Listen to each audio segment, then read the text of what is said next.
आज डेट है 24 मई 2024। आज दिन है जुमे का और अभी हम मौजूद हैं long side saint John's road पे और एक तरफ लिंकन स्ट्रीट और हॉर्नफेस्ट स्ट्रीट की राइड कल रात 2 बजे की मीन्स 23 मई 2024 से लाइट गई हुई है और काफ़ी अर्से बाद पाकिस्तान वाली याद आई कि बग़ैर लाइट के गुजारा करना कितना मुश्किल है।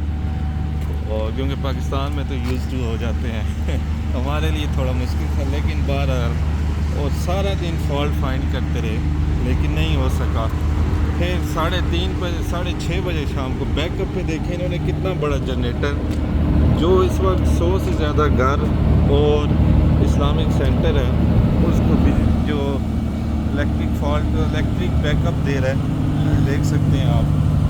और अभी टाइम हो गया 1 हो गया रात के और वो सामने आप दिखाएं वो देखें अभी भी काम कर रहे हैं, कोई फॉल्ट फाइंड कर रहे हैं। हाँ जी, देख सकते हैं किस तरह हम इनको टैक्स जिस तरह लेते हैं हमसे टैक्स और इलेक्ट्रिसिटी सब कुछ, लेकिन किस तरह ये फैसिलिटी भी प्रोवाइड कर रहे हैं।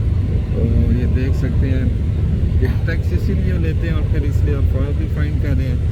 और अगर बैकअप के लिए इतना बड़ा जनरेटर भी देखें ये हमारी सहूलत के लिए इन्होंने लगा दिया है और बस ये लगे हुए आप देखते हैं कब तक फाइंड आउट करते हैं। फिर ये दिन 2 बजे से लेकर अभी रात के 2 समझे 24 घंटे होने वाले हैं। 24 घंटे और ये पेट्रोल पर जनरेटर चल रहा है, नहीं होते डीजल पे। और ये तकरीबन 3-4 सीटों को एक सेंटर को चला रहा है जी। मौजें करें।